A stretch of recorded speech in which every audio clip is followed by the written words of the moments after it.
This is Hurricane WIlma. We're having 114-mile-an-hour winds right now. Really bad. We're looking out our bedroom window. We have one little shutter that we didn't put up for escape purposes. But I don't think we want to escape into this. Pretty nasty. Here's some more good stuff. I don't know if you can make it out. Just had a big gust that we missed. There it comes. I'm sure we'll get another one as soon as I turn the camera off, so I think I'll leave it on.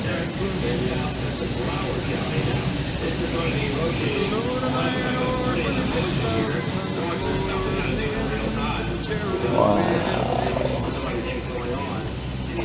No school today. I'm going to turn it off now, and then a big gust will come. I didn't turn it off, I was trying to trick it. It didn't work. So I'm really going to turn it off. They're talking a lot of, there's a tornado.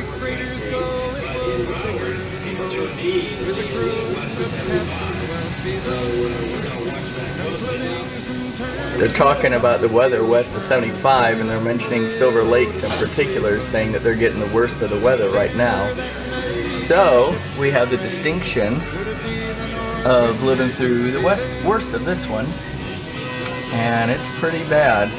The garage door started to blow in a little bit, so I shorted up with some boards and backed the car into it to hold it in place, and that seems to be working fine. And everything else seems to be okay. The neighbor's fence went down.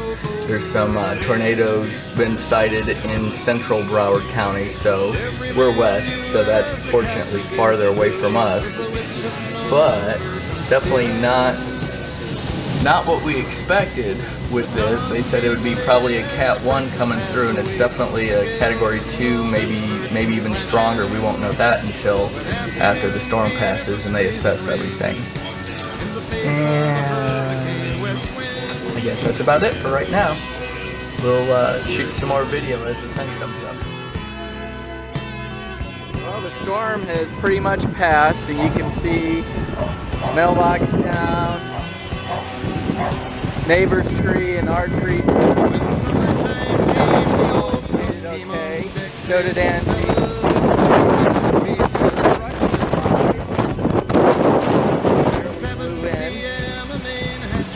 The neighbor's shingles are very loud when that happened. Lots of standing water, and then our big tree in the backyard. Let's look at that real quick. See what happened there. Oh, look at that. And then we have our tree and the neighbor's tree and some fencing down. All in all, not a good day, but we did okay. Shot of the backyard. Neighbor's tree uprooted, our tree uprooted and on the fence. Big fat root ball there that doesn't go very deep. Whoa, traveler palm took a dive.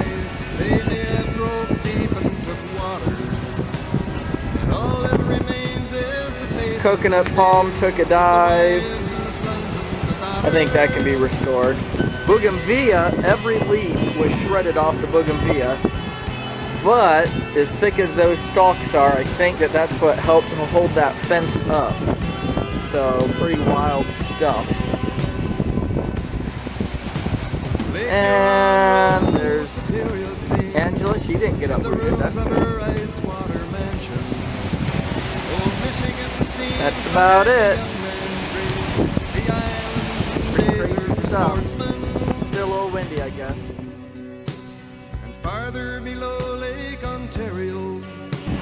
Okay, what we're filming now is where we keep the boat. These boats, if you'll take a look at how they're sitting on the painted lines and everything, this boat used to park right next to mine. That boat is parked there. This camper trailer used to park on its wheels. Not on top of this boat, which I talked to this guy on Saturday before the storm as we were both securing our boats. Looks like he did a good job of securing his boat, but he couldn't account for what was gonna happen to his neighbor's RV and stuff. There's the RV flipped over. Let's see, we got this boat shoved into this boat. And basically what's happened with a lot of people didn't do a very good job securing their boats. Here's some more stuff. Boats shoved around. There's my boat. Not touched at all. Not moved at all. Very fortunate. The boat didn't move at all. And then you've got this stuff where these boats are all clumped together. Minor damage on that. But you kind of get the idea of, wow, how does that happen? And how did my boat escape it all? Just amazing.